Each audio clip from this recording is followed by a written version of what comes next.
I am passionately, intensely, and wildly committed to healthy eating. And it's a privilege to be able to pass it on to anyone that will listen, as Sarah can attest, who stood by me for 8 hours a day when I was a hairstylist and wouldn't stop talking about health and how to eat healthily and feeding everyone green drinks and other scary things. I grew up in a bakery.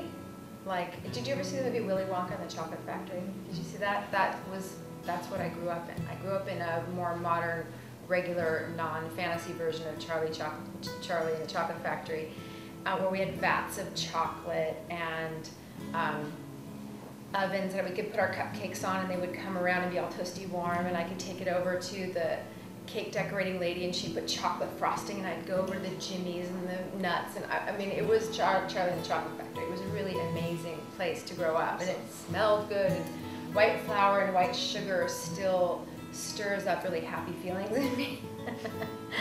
It's a warm feeling. However, my uncle and my grandfather, who owned the bakery, both died. My uncle died at 39 of heart disease, and my grandfather, he died a couple years later of heart disease and diabetes complications, which were both very much linked to white flour and white sugar consumption. So, and I came from a time where, like, you know, our parents were smoking and drinking while they were pregnant. And I was born with stomach problems and allergies and aches and pains that no one could explain. And I went to the doctor and they said I was a hypochondriac and I was faking it, and I didn't know how to take care of myself. So by the time I was 18, I had ulcerative colitis, so my intestines were bleeding. I had holes in my intestines. I had endometriosis, so I had terrible pains when I had my period. I had terrible, terrible allergies. They discovered a cyst on my brain. I had fibromyalgia. I got herpes when it was like getting AIDS at the age of 18.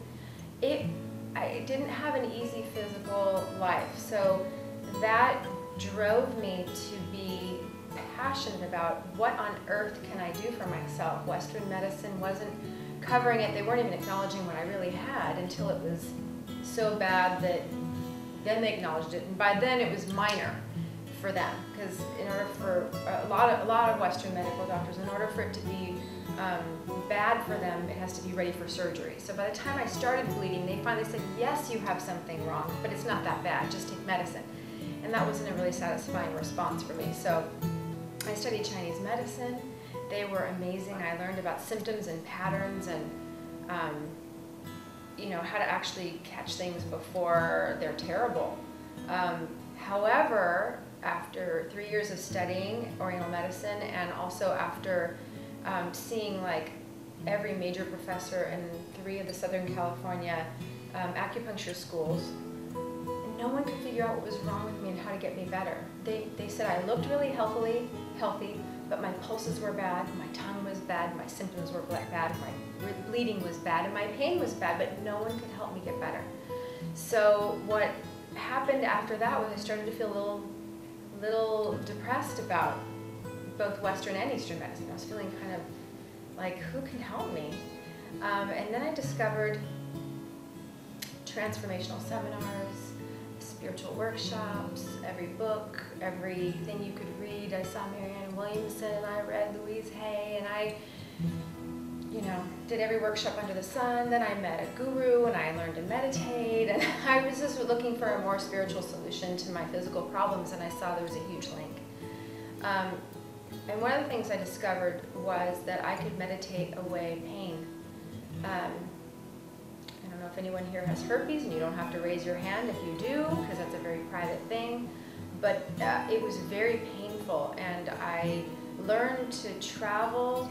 I learned to follow my nerve pain all the way from my back down my leg and up my leg and all the way to terrible places. And I learned to follow the pain pathway backwards. I would catch it as far as it went, and I would focus on it, and I would meditate on it until I could make the pain go backwards where it came from and disappear it.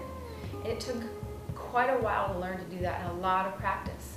But I learned to do it, and a lot of what it required was a great deal of self-love. It's easy to say you're hurting and to blame. It's easy to say you're hurting and say Western medicine can't fix it. It's easy to be hurting and say no one can help me.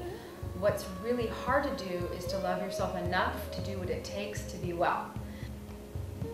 That I use the same meditation techniques today for any pain that I've had, and I've had 3 major surgeries in the last 2 years on skeletal things and spinal fusions and shoulder surgeries and other crazy stuff. And even though I do whatever's necessary, I take Western medicine if I need to, because when you've been cut open and had stuff hammered into your neck, you need Western drugs, you take them.